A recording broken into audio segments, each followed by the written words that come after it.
जय श्री राम। राधे राधे।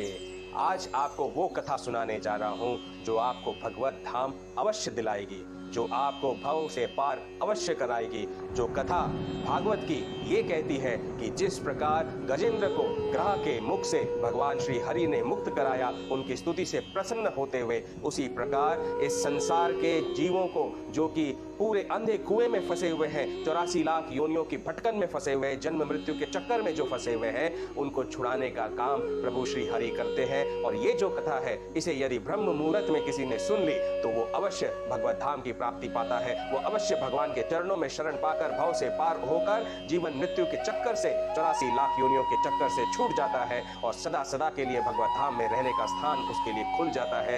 ये कथा है भागवत पुराण की शुक सुधा सागर की, गजेंद्र की और ग्रह की कथा। ये कथा आती है 8वें स्कंद के दूसरे, तीसरे और चौथे अध्याय में।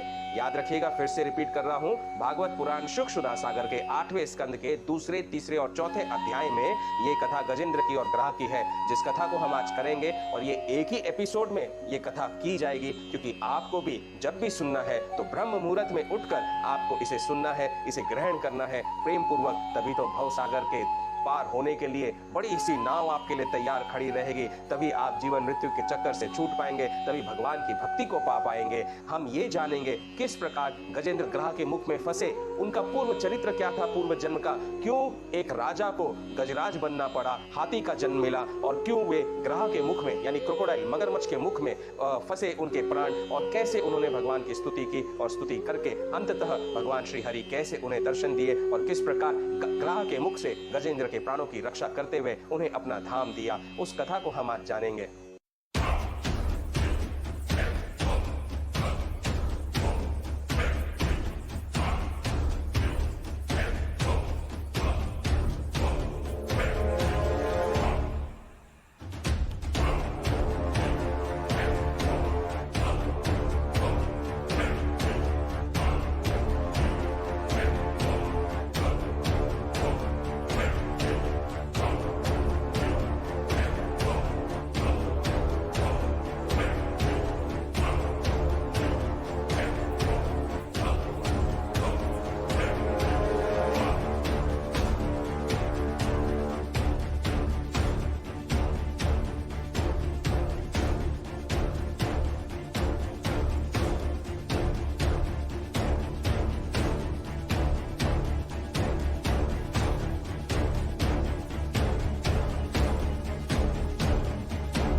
जय श्री राम। राधे राधे। ओम नमः शिवाय, ओम नमः शिवाय, ओम नमः शिवाय। आज 21 जुलाई 2025 बहुत ही बढ़िया और शुभ दिन है, क्योंकि हम श्रावण महीने में है। श्रावण महीने की शुरुआत हो चुकी है। सोमवार का दिन है आज, और शिव जी का तो दिन है ही, क्योंकि सोमवार को हम शिव जी के मंदिर भी जाते हैं। अक्सर भक्त शिव जी के मंदिर जाकर जल चढ़ाते हैं, अभिषेक करते हैं, खूब पूजा पाठ करते हैं, व्रत भी करते हैं। कई भक्त तो पूरे श्रावण महीने भर व्रत करते हैं। और साथ साथ आज विष्णु भगवान का भी दिन है, 11 एकादशी भी है।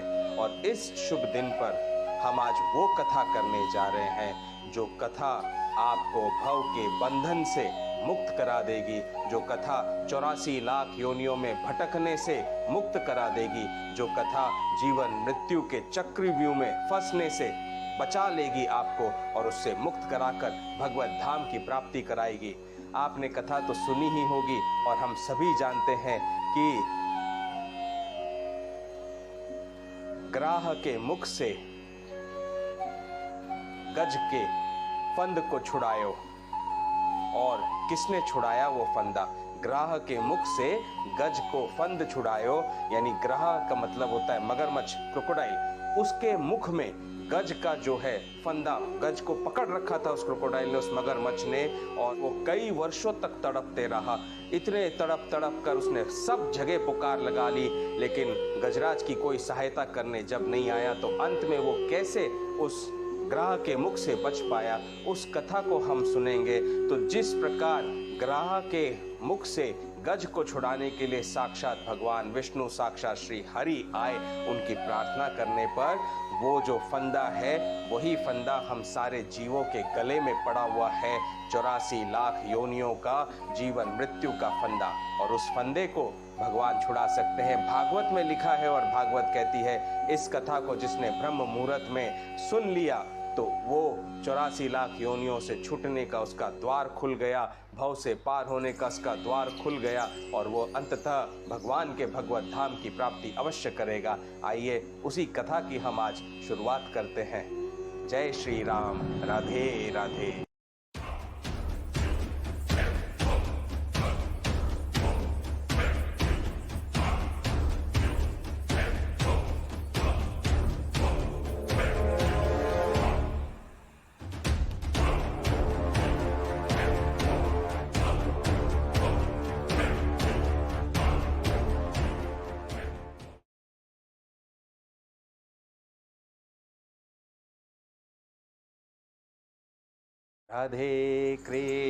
राधे कृष्ण कृष्ण कृष्ण राधे राधे। राधे श्याम श्याम श्याम राधे राधे। राधे कृष्ण कृष्ण कृष्ण राधे राधे। राधे श्याम श्याम श्याम श्याम राधे राधे।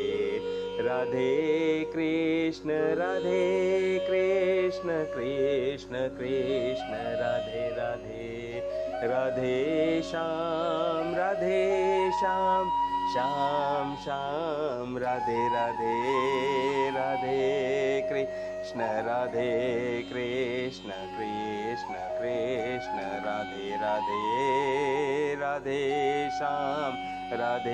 श्याम श्याम श्याम राधे राधे। राधे कृष्ण कृष्ण राधे राधे।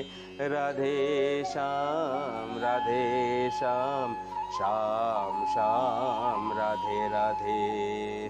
ओम नमः शिवाय, ओम नमः शिवाय, हर हर भोले नमः शिवाय। ओम नमः शिवाय, ओम नमः शिवाय, हर हर भोले नमः शिवाय। रामेश्वराय शिव रामेश्वराय, हर हर भोले नमः शिवाय। रामेश्वराय शिव रामेश्वराय, हर हर भोले नमः शिवाय। गंगाधराय शिव गंगाधराय, हर हर भोले नमः शिवाय। गंगाधराय शिव गंगाधराय, हर हर भोले नमः शिवाय। जटाधराय शिव जटाधराय, हर हर भोले नमः शिवाय। शिव जटाधराय शिव जटाधराय, हर हर भोले नमः शिवाय।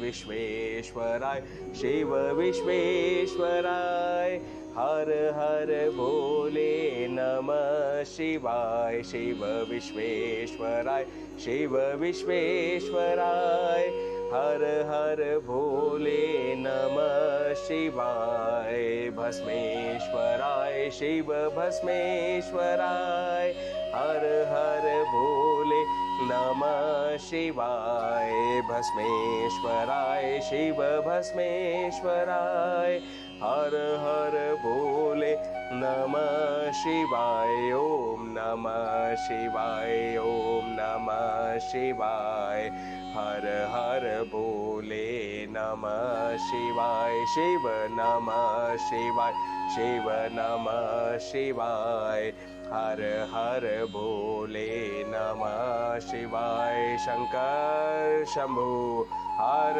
हर हर महादेव राधे राधे राधे कृष्णा। तो भागवत शुक्र सागर का जो कथा हम आज करने जा रहे हैं वो है अष्टम स्कंद यानी 8वें स्कंद का अध्याय 2, 3 और 4। ग्रह के द्वारा गजेंद्र का पकड़ा जाना यह है दूसरा अध्याय। ग्रह के द्वारा गजेंद्र का पकड़ा जाना।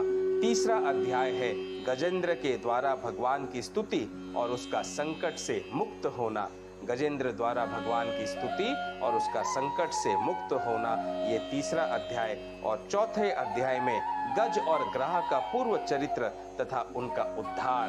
जहां गजराज का उद्धार होगा वहां इस पूरी कथा को सुनने के बाद आपका भी उद्धार का द्वार खुल जाएगा। तो ध्यान पूर्वक कथा में बने रहिएगा। आइए कथा शुरू करने से पूर्व सभी भगवान का आह्वान करते हैं।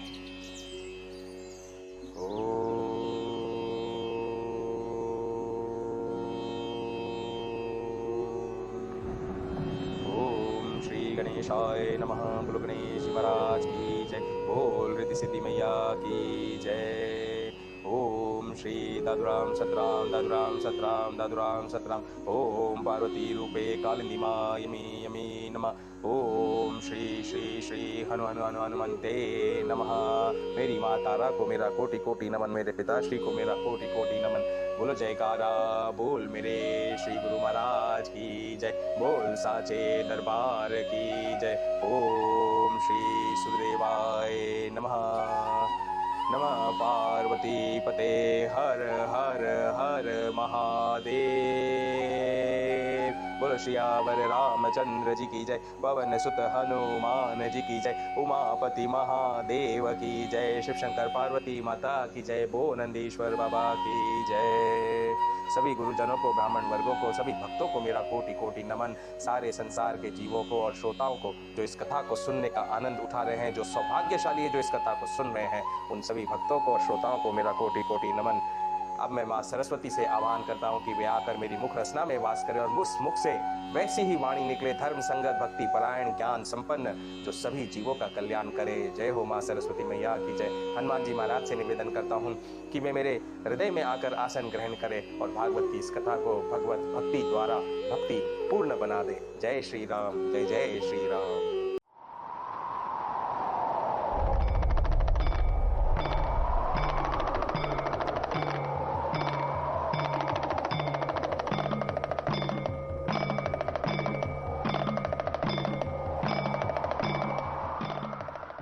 तो अष्टम स्कंद के प्रथम अध्याय में हमने देखा था कि मनवंतरों के बारे में कैसे राजा परीक्षित को सुखदेव जी बता रहे थे सारी कथा।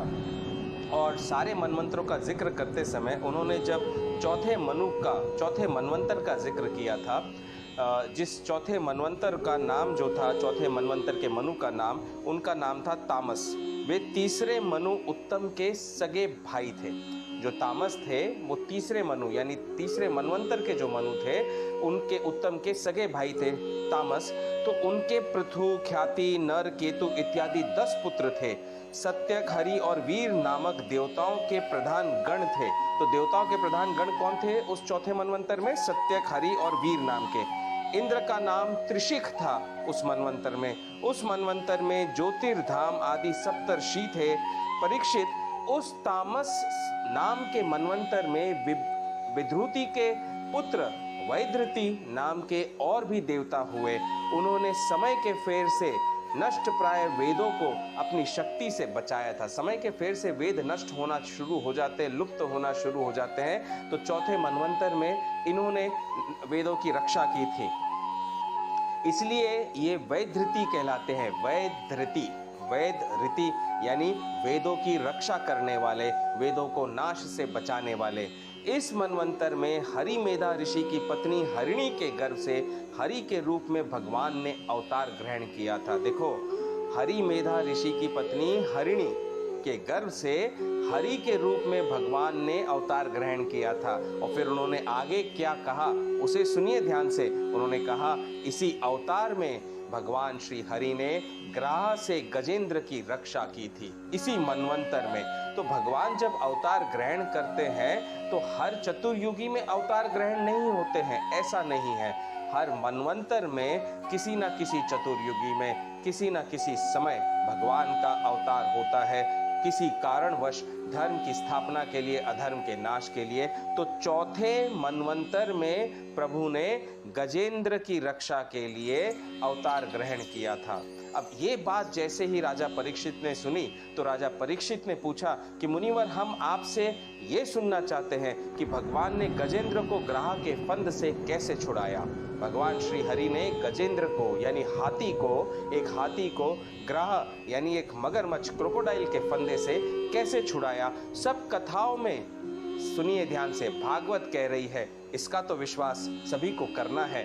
सब कथाओं में यही कथा परम पुण्यमय, प्रशंसनीय, मंगलकारी और शुभ है, जिसमें महात्माओं के द्वारा गान किए हुए भगवान श्री हरि के पवित्र यश का वर्णन रहता है।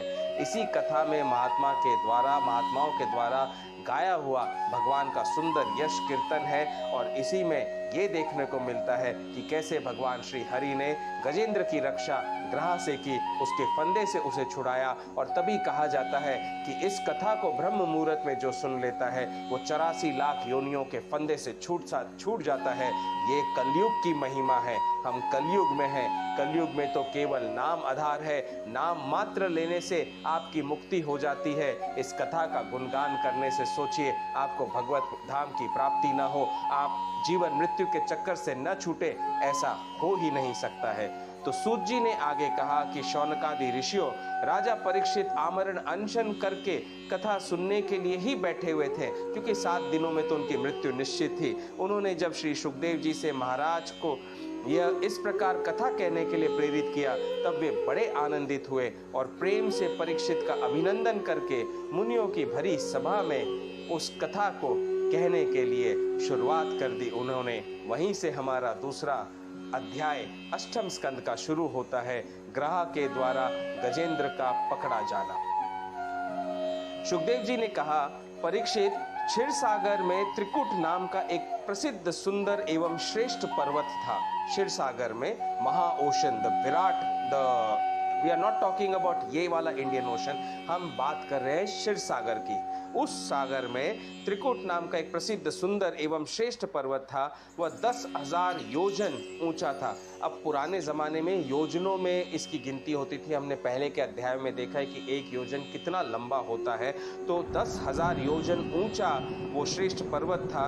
उसकी लंबाई चौड़ाई भी चारों ओर इतनी ही थी, मतलब लेंथ भी और ब्रेथ भी दोनों उसकी उतनी ही लंबी थी और ऊंचाई भी। इतना बड़ा विशाल पर्वत था, आप समझ लो। उसके चांदी, लोहे और सोने के 3 शिखरों की छटा से समुद्र, दिशाएं और आकाश जगमगाते रहते थे। तो इस पर्वत की कितनी शिखाएं थी? 3 शिखाएं। तो इस पर्वत में 3 शिखाएं मतलब 3 चोटियां थी। एक चोटी सोने की, एक चोटी चांदी की, एक चोटी जो है लोहे की। और इन तीनों शिखाओं के द्वारा चारों दिशाएं, आकाश और समुद्र ये जगमगाते रहते थे। और भी उसके कितने ही शिखर ऐसे थे जो रत्नों और धातुओं की रंग बिरंगी छटा दिखाते हुए सब दिशाओं को प्रकाशित कर रहे थे। उनमें विविध जाति के वृक्ष, लताएं और झाड़ियां थी। झरनों की झरझर से वह गुंजायमान होता रहता था। देखिए, पर्वतों का जो है ना डिस्क्रिप्शन हो रहा है कि पर्वत कैसे थे। ये जो पर्वत था त्रिकुट नाम का, ये कितना सुंदर पर्वत था। त्रिकुट तो इसे इसलिए कहा जाता था क्योंकि इसकी 3 चोटियां सोने की, चांदी की और लोहे की थी। लेकिन उसके अलावा भी काफ़ी सारी चोटियां थी जो अलग अलग धातुओं की बनी हुई थी, रत्नों की बनी हुई थी। लहरें और झरने इसमें बहते रहते थे, नदियाँ बहती रहती थी। फूल, वृक्षों से, पेड़ पौधों से ये पूरा पर्वत हरा भरा रहता था।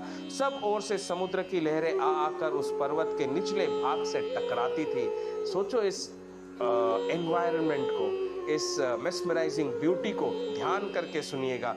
समुद्र की लहरें पर्वत के निचले हिस्से से टकराती जा रही हैं। उस समय ऐसा जान पड़ता मानो वे पर्वतराज के पांव पखार रही हो। पांव पखारने का मतलब उनके पांव दबा रही हो। उस पर्वत के हरे पन्ने के पत्थरों से वहां की भूमि ऐसी सांवली हो गई थी कि जैसे उस पर हरी भरी दूब लग रही हो। दूब यानी घास, हरी भरी घास लगी हो, ऐसी सांवली सांवली उसकी जमीन दिखाई देती थी, क्योंकि हरे हरे पत्थर थे उस पर्वत पर। उसकी कंदराओं में यानी गुफाओं में सिद्ध, चारण, गंधर्व, विद्याधर, नाग, किन्नर और अप्सराएं आदि विहार करने के लिए प्रायः बने ही रहते थे। तो उसकी सारी गुफाओं में सभी नाग, किन्नर, देवता, सिद्ध, अप्सराएं वगैरह सब वहां पर नित्य निरंतर आते रहते थे।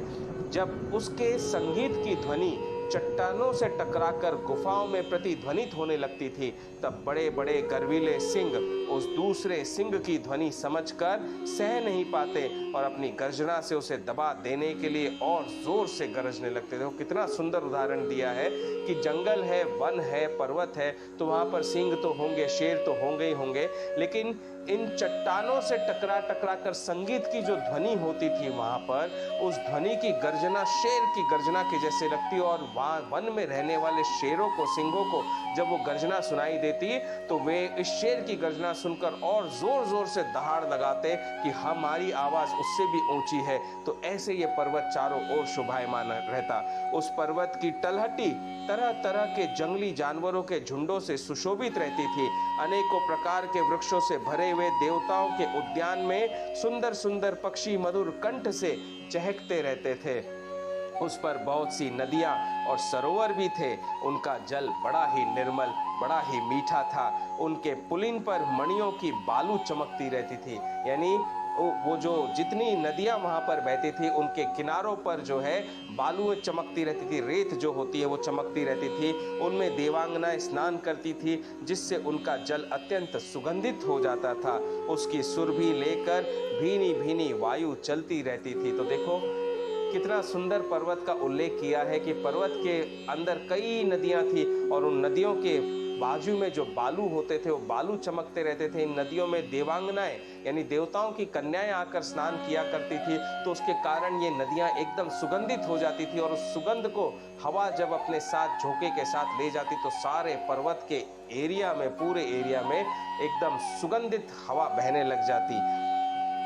पर्वतराज त्रिकूट की तराई में भगवत प्रेमी महात्मा भगवान वरुण का एक उद्यान था।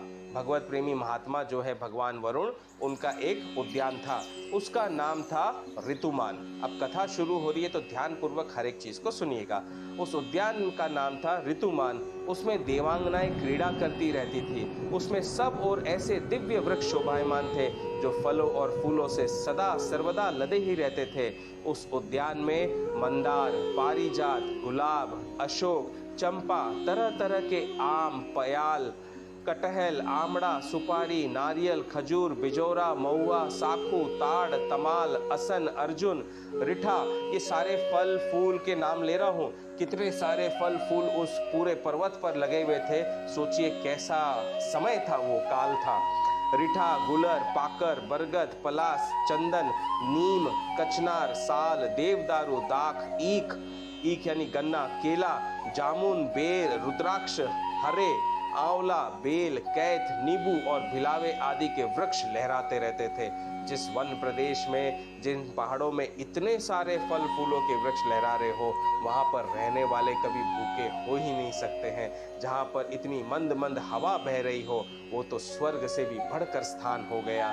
सुनहले कमल खिल रहे थे और भी विविध जाति के कुमुद, उत्पल, कभार, शतदल आदि कमलों की अनूठी छटा छिटक रही थी। ये सब तरह तरह के कमल है, ये सारे कमल वहां पर खिल रहे थे। मतवाले भौरे गूंज रहे थे, मनोहर पक्षी कलरव कर रहे थे। हंस, कारंडव, चक्रवाक और सारस दल के दल भरे हुए थे।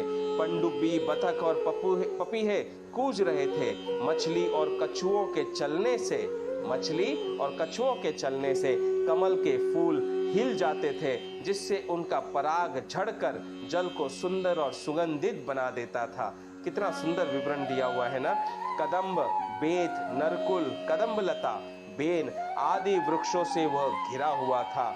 कुंद, कुर्बक, अशोक, सिरस, वनमल्लिका, लिसोड़ा, हरसिंगार, सोनजूही, नाग, पुन्नाग, जाति, मल्लिका, शतपत्र, माधवी और मोगरा आदि सुंदर सुंदर पुष्प वृक्ष यानी फूलों के वृक्ष, ये सारे फूलों के वृक्षों के नाम मैंने लिए। ये सारे पुष्प वृक्ष एवं तट के दूसरे वृक्षों से भी जो प्रत्येक ऋतु में हरे भरे रहते थे, वह सरोवर शोभायमान रहता था। तो सरोवर की शोभा का कितना सुंदर गुणगान किया है। उस सरोवर के इर्द गिर्द सभी प्रकार के पुष्प, सभी प्रकार के कमल, सभी प्रकार के फलों के वृक्ष हमेशा सदा सर्वदा हरे भरे रहते थे। उस पर्वत के घोर जंगल में बहुत सी हथनियों के साथ एक गजेंद्र निवास करता था।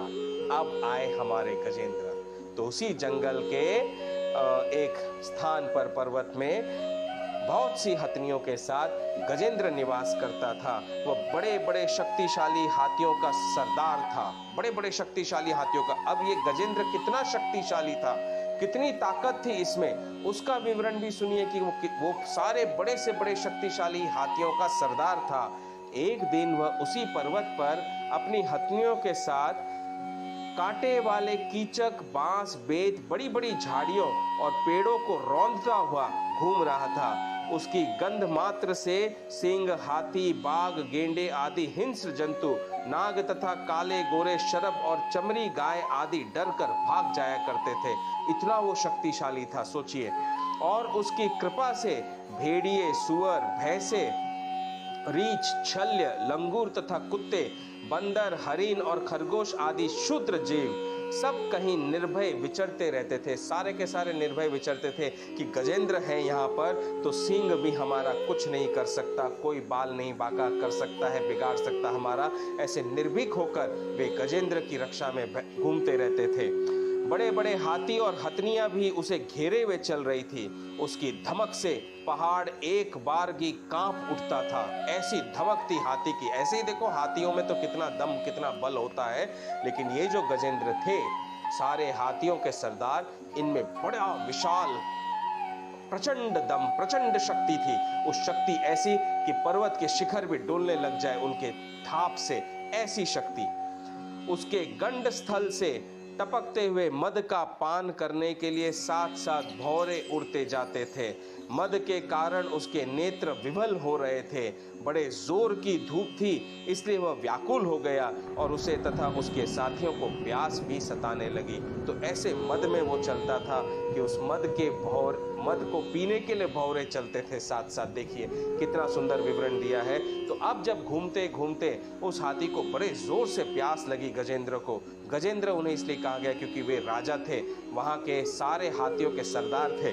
तो उन्हें जब प्यास सताने लगी और उनके साथियों को भी प्यास लगी, उस समय दूर से ही कमल के पराग से सुवासित वायु की गंध सूंघ कर वह उसी सरोवर की ओर चल पड़ा जिसकी शीतलता और सुगंध लेकर वायु आ रही थी। तो दूर से ही उन्होंने वायु में उस सुगंध को सूंघ लिया जो सरोवर से आ रही थी कहीं दूर से। तो उसी सुगंध को सूंघते हुए गजेंद्र जो है उसी सरोवर की ओर चल पड़े। थोड़ी ही देर में वेग से चलकर वे सरोवर के तट पर जा पहुंचा। उस सरोवर का जल अत्यंत निर्मल एवं अमृत के समान मधुर था। हमने अभी अभी सरोवर का पूरा उल्लेख आपको सुनाया कि सरोवर कैसा था। थोड़ी ही देर में वेग से चलकर वह सरोवर के तट पर जा पहुंचा। उस सरोवर का जल अत्यंत निर्मल एवं अमृत के समान मधुर था, मीठा था, निर्मल था। सुनहले और अरुण कमलों की केसर से वह महक रहा था। गजेंद्र ने पहले तो उसमें घुसकर अपनी सूंड से उठा कर जी भर कर जल पिया। तो गजेंद्र उस सरोवर में प्रवेश कर गए और प्रवेश कर अपनी सूंड से उठा कर जी भर कर जल पिया। फिर उस जल में स्नान करके अपनी थकान मिटाई। गजेंद्र गृहस्थ पुरुषों की भांति मोहग्रस्त होकर अपनी सूंड से जल की फुहारे छोड़कर साथ की हथनियों और बच्चों को नहलाने लगा तथा उनके मुख में सूंड डालकर जल पिलाने लगा। अब वह भी गृहस्थ था, उसकी हथनियां थीं, पत्नियां और बच्चे थे, तो उन्हीं पत्नियों और बच्चों को वो नहलाने लगा और उनको भी जल पिलाने लगा। भगवान की माया से मोहित हुआ गजेंद्र उन्मत्त हो रहा था। देखो भगवान की माया इतनी प्रबल है, उस माया से श्री हरि की कृपा के बगैर तो आप छूट नहीं सकते हैं। वो माया है जो आपको मोह में फंसा देती है, और मोह में जब जीव फंसता है तो वो इसी संसार में इस प्रकार फंस जाता है, स्टक हो जाता है कि यहाँ से निकलना नामुमकिन हो जाता है। उस मोह से, उस माया से केवल श्री हरि, श्री कृष्ण छुड़ा सकते हैं और कोई नहीं छुड़ा सकता। तो गजेंद्र भी मोहित हो रहा था, उन्मत्त हो रहा था। उस बेचारे को इस बात का पता ही नहीं था कि मेरे सिर पर बहुत ही बड़ी विपत्ति, बहुत ही बड़ा संकट मंडरा रहा है, ऐसा उसे पता ही नहीं था। देखो, हमें भी नहीं पता होता है, जब हम जीवन जी रहे हैं, अपनी जीवन में चलते जा रहे हैं आगे, किस समय कौन सा बड़ा संकट, कौन सी बड़ी दुर्घटना हमारे सामने आ जाएगी, इसका आभास तो किसी को होता नहीं है। इसी प्रकार गजेंद्र को भी नहीं पता था कि उसके सामने अभी कौन सा संकट आने वाला है। वो जो इतना उन्मत्त हो रहा था, इतना खुश हो रहा था, मोह में अपने पत्नी बच्चों के साथ में वहां पर स्नान कर रहा था, जल के खुशबू को सूंघ कर और आनंदित हो रहा था, उसे ये नहीं पता था कि उसका आनंद जो है ये क्षण भंगुर है और ये तुरंत के तुरंत नष्ट हो सकता है। परीक्षित, गजेंद्र जिस समय इतना उन्मत्त हो रहा था, उसी समय प्रारब्ध की प्रेरणा से एक बलवान ग्राह ने क्रोध में भरकर उसका पैर पकड़ लिया। अब उसी समय प्रारब्ध के कारण, गजेंद्र के प्रारब्ध के कारण क्या हुआ? प्रारब्ध की प्रेरणा, प्रारब्ध किसे कहते हैं? पूर्व जन्म के जो कर्म होते हैं उनके फल को भी हर जीव को भोगना होता है। तो पूर्व जन्म के जो कर्म थे, उस कर्म फल के कारण वो फल उजागर हो गया उस समय, और वो कौन सा कर्म था वो हम आगे की कथा में बताएंगे। और वहां पर एक बड़ा भारी विशालकाय, एकदम विकराल ग्राह यानी मगरमच्छ वहां पर आ गया और क्रोध में भरकर उसने गजेंद्र का एकदम से पैर पकड़ लिया अपने मुख से। इस प्रकार अकस्मात विपत्ति में पड़कर उस बलवान गजेंद्र ने अपनी शक्ति के अनुसार अपने को छुड़ाने की बड़ी चेष्टा की, परंतु छुड़ा नहीं सका। दूसरे हाथी हथनियों और उनके बच्चों ने देखा कि उनके स्वामी को बलवान ग्राह ने बड़े वेग से खींच रहा है और वे बहुत घबरा रहे हैं। उन्हें बड़ा दुख हुआ, वे बड़ी विकलता से चिंघाड़ने लगे। सारे हथनियों ने, बच्चों ने देखा कि उनके पति को, पिता को और उनके सरदार को ग्राह ने पकड़ लिया है, तो वे चिंघाड़ने लगे, जोर जोर से दुख में देखने लगे। बहुतों ने उसे सहायता पहुंचाकर जल से बाहर लेकर निकालना चाहा, परंतु इसमें भी वे समर्थ नहीं हुए। देखो, एक तो वो गजेंद्र स्वयं इतना शक्तिशाली था जो सारे हाथियों का जंगल का सरदार था, ऊपर से सारे हाथी हथनियों ने और बच्चों ने भी कोशिश की गजेंद्र को एक ग्राह के मुख से छुड़ाने के लिए, एक ग्राह के मुख से छुड़ाने के लिए इतने हाथियों ने प्रयास किया, लेकिन छुड़ा नहीं पाए। तो आप सोचिए शक्ति किसकी थी जिसने गजेंद्र को उस फंदे में बांधा। और इतना ही बलशाली, इतना ही बलवान यहाँ इस संसार की मोह माया होती है, इतनी ही बलवान। क्यों? क्योंकि उसमें जब प्राणी फंस जाता है तो लाख लोग, गृहस्थ में रहने वाले हो, सन्यास में रहने वाले हो, किसी भी आश्रम में रहने वाले हो, आपका परिवारजन, आपके मित्र, संत, गुरु सब प्रयत्न करते हैं आपको इस संसार से निकालने के लिए, आपको माया से बाहर निकालने के लिए, लेकिन वो इतना आसान नहीं है। जब तक हरि की इच्छा नहीं होगी, कोई आपको माया और मोह के चक्रव्यूह से निकाल नहीं सकता है। गुरु की शरण इसलिए कहा जाता है कि गुरु की शरण में जब आप जाते हैं तो गुरु हरि से जुड़े हुए होते हैं और वे अवश्य आपके लिए वैसा मार्ग खोल देते हैं ताकि आप मोह और माया के चक्कर से छूटकर भगवत धाम को जा सके। तो गजेंद्र और ग्राह अपनी अपनी पूरी शक्ति लगाकर भिड़े हुए थे, दोनों आपस में लड़ रहे थे। आप सोचो, सरोवर के जल के अंदर हाथी और मगरमच्छ के बीच में एकदम द्वंद्व युद्ध चल रहा था। गजेंद्र अपने आप को छुड़ाने का प्रयत्न कर रहे थे और ग्राह ने मुख में जो उनका पैर पकड़ रखा था, उस पैर को खींच कर जल के अंदर खींचने का प्रयत्न कर रहा था। परीक्षित, इस प्रकार उनको लड़ते लड़ते 1000 वर्ष बीत गए। सोचिए, 1000 वर्ष। अब आप बोलोगे 1000 वर्ष तक कोई जीता है? हाथी तो कितने वर्ष की उम्र होगी उसकी? 50, 60, 70, 80 वर्ष की उम्र होगी। ये कलयुग है। कलयुग में तो सब कुछ घट जाता है, उम्र घट जाती है, आयु घटती है, हाइट घटती है, पेड़ों की हाइट घट जाती है, सब कुछ घटता है। जैसे जैसे युग बढ़ता है सब कुछ घटता जाता है। हम बात कर रहे हैं एकदम मनवंतर की, चौथे मनवंतर के पूर्व काल की, सतयुग का समय होगा वो। तो लड़ते लड़ते 1000 वर्ष बीत गए और दोनों ही जीते रहे, दोनों के दोनों जीवित रहे। यह घटना देखकर देवता भी आश्चर्यचकित हो गए कि आखिर ऐसा क्या है, इतना कितना बल है दोनों के दोनों में कि 1000 वर्षों से ये दोनों लड़ रहे हैं। ना तो ग्राह गजेंद्र को अंदर खींच पा रहा है और ना गजेंद्र उसके फंदे को छुड़ाकर बाहर निकल पा रहे हैं। अंत में बहुत दिनों तक बार बार जल में खिंच जाने से गजेंद्र का शरीर जो है वो शिथिल पड़ गया, वीक हो गया, कमजोर हो गया। न तो उसके शरीर में बल रह गया और न मन में उत्साह रह गया। शक्ति भी क्षीण हो गई।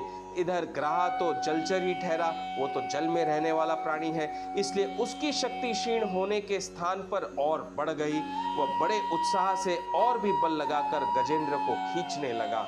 अब गजेंद्र तो थक गए पूरी तरह से, लेकिन ग्राह की शक्ति और बढ़ गई। इस प्रकार देहाभिमानी, सुनिए शब्द, देहाभिमानी गजेंद्र अकस्मात प्राण संकट में पड़ गया और अपने को छुड़ाने में सर्वथा असमर्थ हो गया। अब देहाभिमानी क्यों कहा गया है? भगवान भी कहते हैं जब तक संसार में रहते हुए आपको अपने देह का अभिमान है, देह का अभिमान होने का मतलब है आपके अंदर मैं और मेरा, तू और तेरा जीवित है, तब तक आप इस फंदे से छूट नहीं सकते हैं, 84 लाख योनियों से मुक्त नहीं हो सकते हो। तो बहुत बड़ी बात है, भगवान के माया चक्र से बाहर निकलना ही इम्पॉसिबल हो जाता है। जब तक देह का अभिमान होगा तब तक सारे नियम भी आप पर लागू होते हैं, आपको उनका पालन करना होता है ताकि इस देह के अभिमान को छोड़कर भगवान के चरणों में शरण पा सके। बहुत देर तक उसने अपने छुटकारे का उपाय विचार किया। अंत में वह इस निश्चय पर पहुंचा, कौन? गजेंद्र, क्योंकि अब शरीर तो हाथ दे चुका था, मतलब एकदम निढाल हो गया था, पूरी तरह से सारे हथियार डाल दिए थे। तो अब गजेंद्र सोचने लगे कि किस प्रकार मैं इस ग्राह के मुख से बचूं, कैसे इस फंदे से छूटूं। तब वे एक निश्चय पर पहुंचे, ये ग्राह विधाता की फांसी है। सुनिए ध्यान से, ये ग्राह यानी मगरमच्छ जो है ये विधाता की फांसी ही है। इसमें फंसकर मैं आतुर हो रहा हूँ, इसमें फंसकर मैं एकदम विवल हो रहा हूँ। जब मुझे मेरे बराबर के हाथी भी इस विपत्ति से न उबार सके, तब ये बेचारी हथनियां तो छुड़ा ही कैसे सकती है। गजेंद्र के बराबर के हाथी भी गजेंद्र को उससे नहीं छुड़ा सके तो ये हथनियां कैसे बचा सकती है। इसलिए अब मैं संपूर्ण विश्व के एकमात्र आश्रय, संपूर्ण विश्व के एकमात्र आश्रय भगवान की ही शरण लेता हूँ। ओम नमो भगवते वासुदेवाय। ओम नमो भगवते वासुदेवाय। ओम नमो भगवते वासुदेवाय।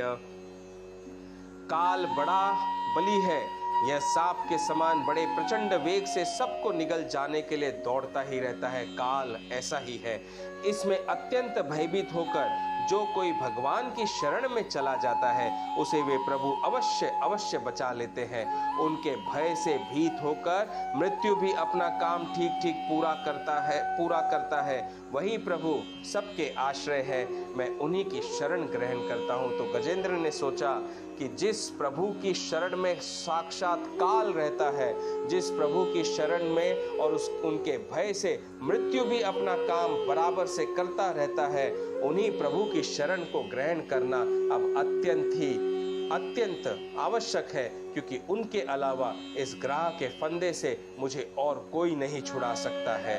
इस प्रकार विचार गजेंद्र ने किया। अब आते हैं हम अष्टम स्कंद के तीसरे अध्याय। तो आपने देखा कि दूसरे अध्याय में अष्टम स्कंद के कैसे गजराज जो थे, जो सारे त्रिकुट पर्वत के राजा थे, सिंह भी उनसे डरते थे, इतने बलशाली गजराज गजेंद्र, वे भी ग्राह के मुख में कैसे फंस गए और उन्हें अंततः समझ में आ गया कि ये ग्राह और कोई नहीं, ये विधाता का फंदा है जो मेरे पैरों में पड़ा है और इसे विधाता के अलावा कोई नहीं मुझे इससे छुड़ा सकता है। यहाँ पर अष्टम स्कंद का दूसरा अध्याय समाप्त होता है और तीसरा अध्याय शुरू होगा। तीसरे अध्याय में हम देखेंगे कि क्या गजेंद्र को ग्राह के मुख से मुक्ति मिली, क्या गजेंद्र का वो फंदा छूट पाया, उसे छुड़ाने के लिए, उससे छूटने के लिए गजेंद्र ने क्या किया, इसे हम जानेंगे तीसरे अध्याय में। गजेंद्र के द्वारा भगवान की स्तुति और उसका संकट से मुक्त होना। तब तक के लिए थोड़ी देर कीर्तन करते हैं। राधे कृष्ण कृष्ण कृष्ण राधे राधे, राधे श्याम श्याम श्याम राधे राधे, राधे कृष्ण कृष्ण कृष्ण राधे राधे, राधे श्याम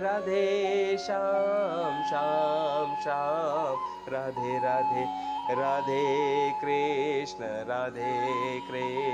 कृष्ण कृष्ण राधे राधे, राधे श्याम श्याम श्याम राधे राधे।